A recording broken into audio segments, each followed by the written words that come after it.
Hi, this is Scott with Android Guys. I'm here with Luke. Hey, everybody. Luke, it's time to talk about Verizon Prepaid. All right. We're going to talk about their phone selection. Okay. We're going to let the listeners hear our choices for the best Android phones. Yeah. Now, let's qualify that. Okay. When we say best, what does that actually mean? That means the best for a certain type of buyer. So we get asked these questions, and we've the easiest way to say to somebody what is the best phone is to maybe just know a little bit about them. Mm-hmm. So we've narrowed it down to kind of a good, better, best situation as far as price goes. But these are phones that meet different needs for different kind of people. So a beginner phone, usually our lowest cost phone, is the phone that does everything you expect a phone to do to communicate with somebody. So you'll call, you'll text, you'll be able to take pictures. Usually you have web browsing and basic features of a phone. Maybe 4G, maybe 5G. Right, yeah.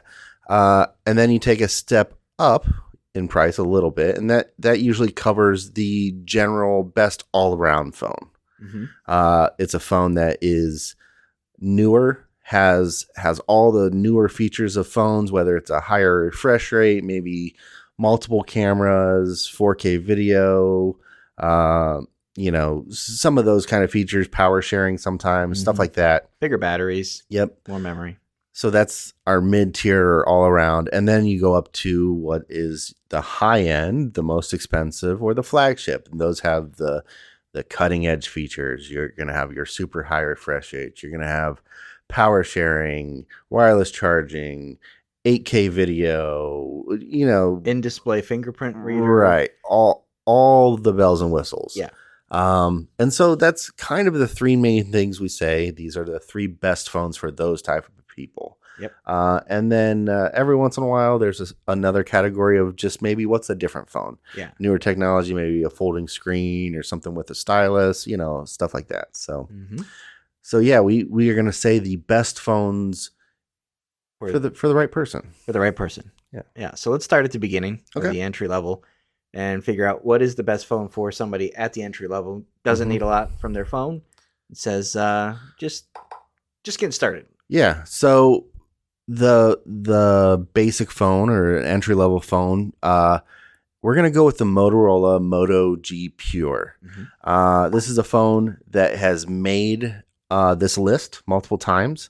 It's a great phone for the money. It comes in at $149 through Verizon Prepaid. That is a little bit higher than we've seen at other prepaid carriers, but it's right in that beginner price point. This one's going to get you multiple cameras on the front and back. You're going to have a nice. This is a 6.5-inch display. Yep.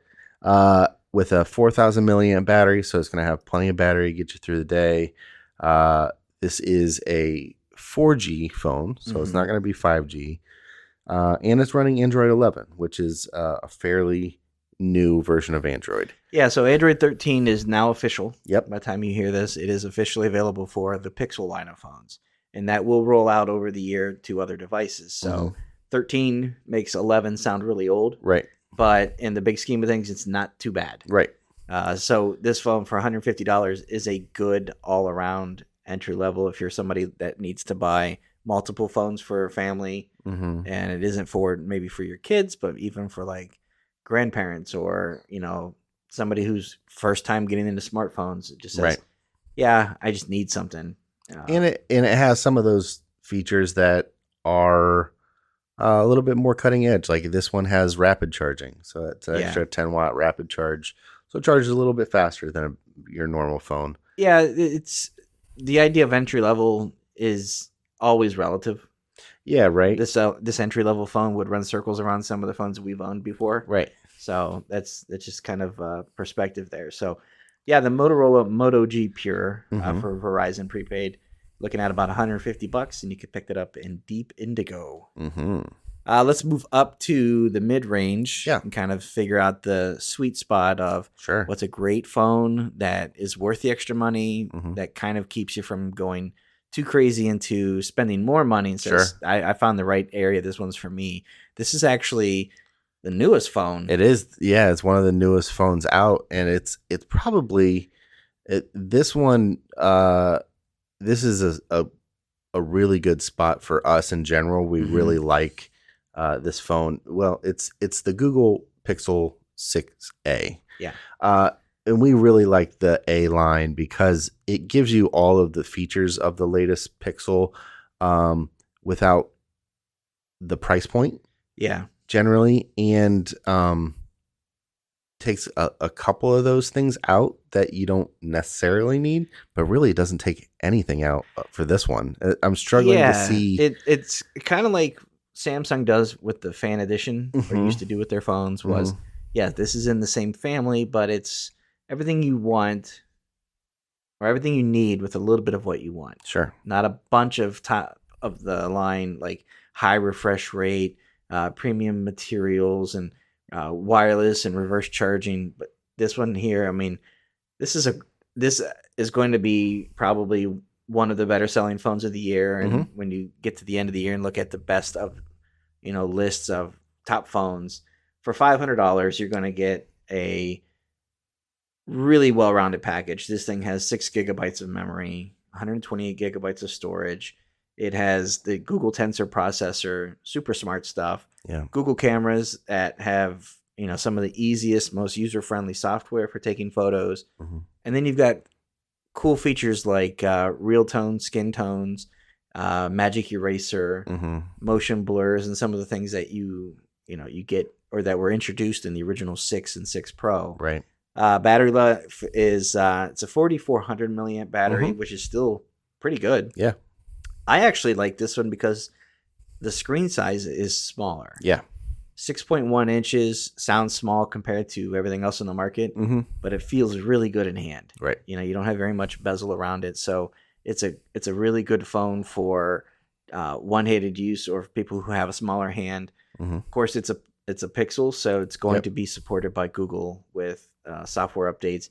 It says Android 12 on the website, but we know that that's going to be 13, right? Potentially by the time you hear this. Yeah, I mean, probably out of the box. Yeah, you may have a software update waiting on you. Yeah. So this one's available in different colors: charcoal, chalk, sage, and it's the latest of Android, and even having Pixel, it's going to have Pixel exclusive features that aren't in like stock Android. Right. That's a conversation of, what is stock Android? Pixels don't have stock. They have an enhanced version of stock Android. Right. So it's kind of a really good way to see some of the features that are going to ultimately roll out to Android. You kind of get first crack at those. Yep. Really cool phones. The A series for the Pixel line is one of my favorites because it's more wallet friendly. Yeah. And I don't look at anything and go, oh, yeah, but it doesn't have this. Right. I used to really like the 6A because it also had the headphone jack. Yeah. But that's gone here. Yeah. So that is something that I will mourn the loss of. Sure. But for most people that, buying a smartphone today, they don't really think about the headphone jack. Right.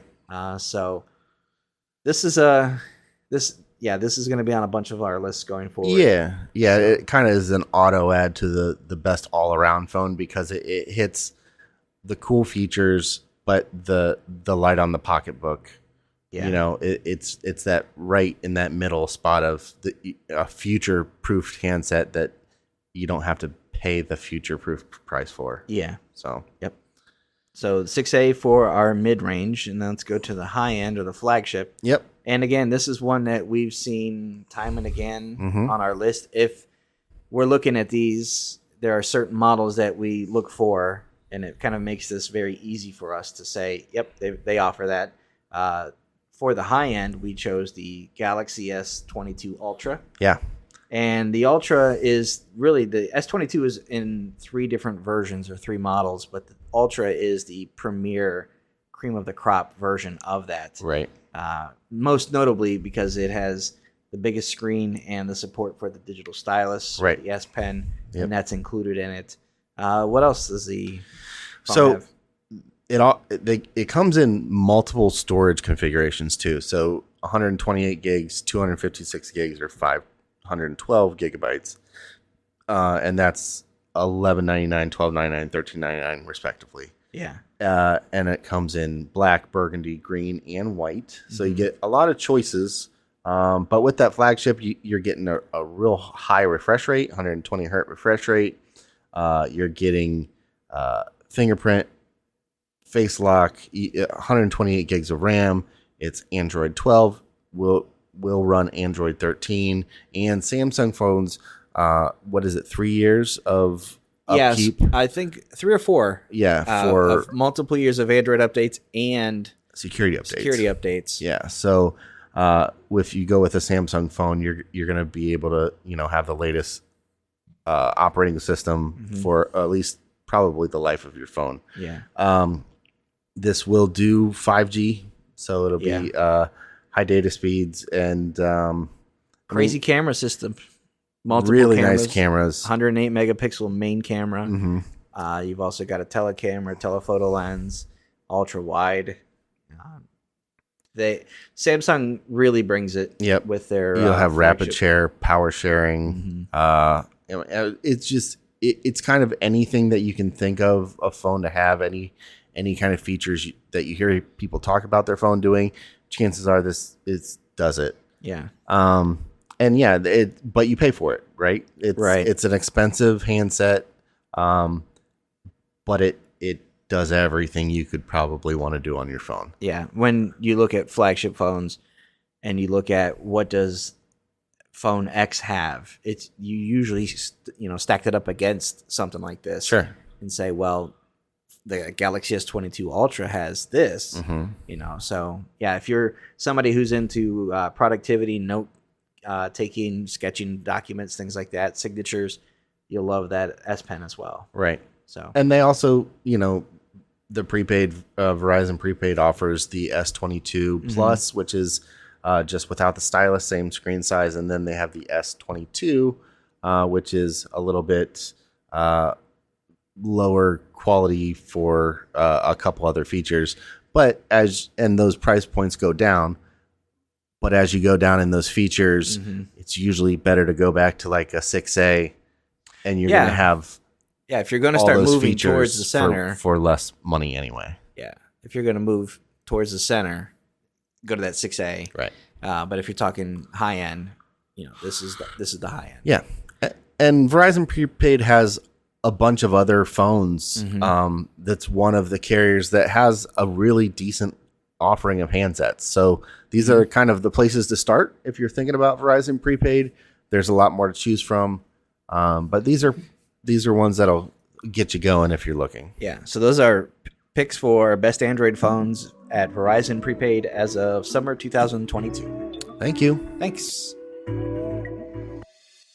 All right, that's going to do it for this episode of the podcast. Thanks for listening. We appreciate it. If you guys have any questions, feedback, concerns, comments, anything, shoot us an email at podcast@AndroidGuys.com. We'd love to hear from you one way or the other. Luke, if someone wants to get a hold of you, how do they do that? I am on Instagram and Twitter at Luke Gaul, Gaul. And I'm on Instagram at Scott Webster and Twitter as SWebster77. Until next time, thanks for listening. See ya.